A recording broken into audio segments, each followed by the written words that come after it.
என்ன பண்ணுதுன்னா ஒட்டுமொத்தமா பழங்குடி மக்கள் தானே, அவங்களுக்கு கேள்வி கேட்க யார் இருக்கிறாங்க?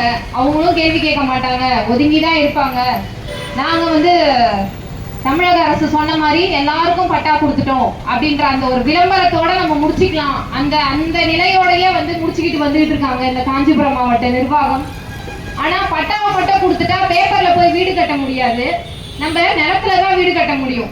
அந்த நிலம் எங்க அப்படின்ற கேள்விதான் இங்க எங்களுக்கு இருக்கு. நிலம் நீங்க எங்க கொடுத்துருக்கீங்க அப்படின்னா எல்லா நிலமும் ஆக்கிரமிப்பாளர்கள் கையில தான் இருக்கு, அதுவும் ஆதிக்க சாதியினுடைய ஆக்கிரமிப்புல தான் இருந்துகிட்டு இருக்கு. அதுவும் எனக்கு முன்னாடி பேசிய தோழர் தமிழர்கள் சொன்ன மாதிரி அந்த ஆக்கிரமிப்பாளர்கள் கிட்ட போயிட்டு அதுவும் போய் இது நாங்க பட்டா ஒதுக்கி இருக்கிறோம், இது பழங்குடி மக்களுக்காக நாங்க பட்டா கொடுத்த நிலம் அப்படின்னு சொல்லி உரிமையா கேட்க கூட இந்த மாவட்ட நிர்வாகத்துக்கு ஒரு திராணியற்ற ஒரு மாவட்ட நிர்வாகம் இங்க நடைபெற்று கொண்டிருக்கிறது. காஞ்சிபுரத்துல ஆதிக்க சாதி ஆக்கிரமிப்புல இருக்கு. அந்த நிலத்துல இவங்க வில்லங்கம் எதுவுமே இல்லைன்னு தெரிஞ்சுதான் காஞ்சிபுரம் மாவட்ட நிர்வாகம் பழங்குடி மக்களுக்கு அந்த இடத்துல பட்டா கொடுக்குறாங்க. அப்படி கொடுத்துமே அந்த இடத்துல போயிட்டு அந்த ஆக்கிரமிப்பாளர் என்ன பண்றாரு, அதையும் தாண்டி வழக்கு தொடுக்கிறாரு நீதிமன்றத்துல. அந்த வழக்கு அவருக்கு தீர்ப்பா வருது. அதுவும் எப்படி வருதுன்னா, காஞ்சிபுரம் மாவட்ட நிர்வாகம் எந்த நடவடிக்கையும் எடுக்கல, எது நடவடிக்கையும் எடுக்கல.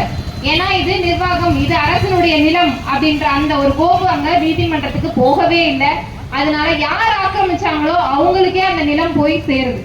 அந்த அளவுக்கு அவ்வளோ ஒரு மெத்தனமா நம்ம இங்க படம் போட்டிருக்கோம், ஆமை வேகத்துலதான் செயல்படுதுன்னு சொல்லிட்டு.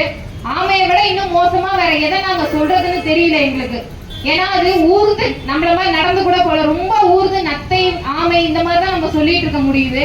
ஆனா இதே நம்ம ஏதாவது இதுக்காக எங்களுக்கு பட்டா கொடுத்தீங்க, இடம் எங்கன்னு கேட்டோம்னா எங்க மேலதான் வழக்கு மட்டும் எவ்வளவு வேகத்துல பாயும்னு தெரியல. அந்த அந்த லட்சணத்துலதான் இருக்கு.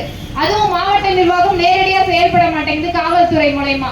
ஏன்னா 14ஆம் தேதி, போன மாசம் 14ஆம் தேதி இதே கோரிக்கையை முன் வச்சுதான் நாங்க ஆர்ப்பாட்டம் அறிவிச்சோம். அதையும் அனுமதி மறுத்தாங்க. அதுக்கும் காவல்துறை தான் முன்னாடி நின்னுது. அதுவும் காவல் அதிகாரிகள் என்ன சொல்றாங்க, எங்களுக்கு மேலதிகாரி சொல்றாங்க எங்களால ஒண்ணும் பண்ண முடியல அப்படின்னு சொல்லிட்டு. இதை மட்டும் மேலதிகாரிகள் சொல்றாங்க ஒண்ணும் பண்ண முடியல அப்படின்னு சொல்லி அடுத்த கட்ட அதிகாரிகள் மேல ஏவி விடுறாங்க.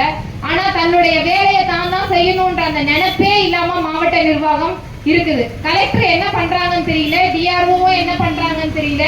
வெறும் கம்பெனி, தோழர்கள் சொன்ன மாதிரி கம்பெனி வச்சிருக்கணும் போல இருக்கு. நம்ம எல்லாம் போயிட்டு சாதா மக்கள் எல்லாம் போய் கலெக்டரையோ டிஆர்ஓவையோ சந்திக்க முடியாது, நம்ம ஒரு கம்பெனி வச்சு நடத்தணும். அப்படி ஒரு கம்பெனி முதலாளியா போனா மட்டும்தான் அங்க போய் சந்திக்க முடியும்.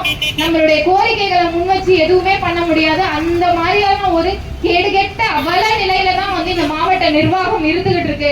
அப்படி ஒரு அவல நிலையை போக்குறதுக்கு மக்கள் மன்றம் இப்ப இந்த போராட்டத்தை கையில் எடுத்திருக்கோம்னா இது வெறும் இன்னைக்கு மட்டுமே முடியக்கூடிய போராட்டம் கிடையாது.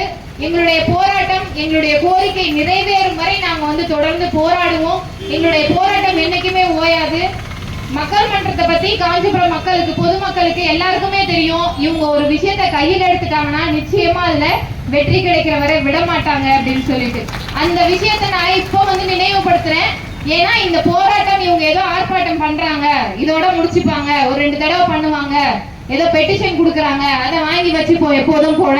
ஏன்னா ஏற்கனவே கழுதைக்கு பெட்டிஷன் கொடுத்த அந்த ஆர்ப்பாட்டத்தையும் மக்கள் மன்றம் நடத்திருக்கு. அதுக்கான வழக்கையும் சந்திச்சு அதுலயும் நம்ம வெற்றி பெற்றிருக்கோம். அதை நினைவுபடுத்துறோம் நாங்க. ஏன்னா இந்த மாவட்ட நிர்வாகத்தை கண்டிக்கிறதும் மக்கள் மன்றத்துல முன்னிலை வகிக்குது. நல்லா செஞ்சாங்கன்னா அதை பாராட்டவும் செய்வோம்.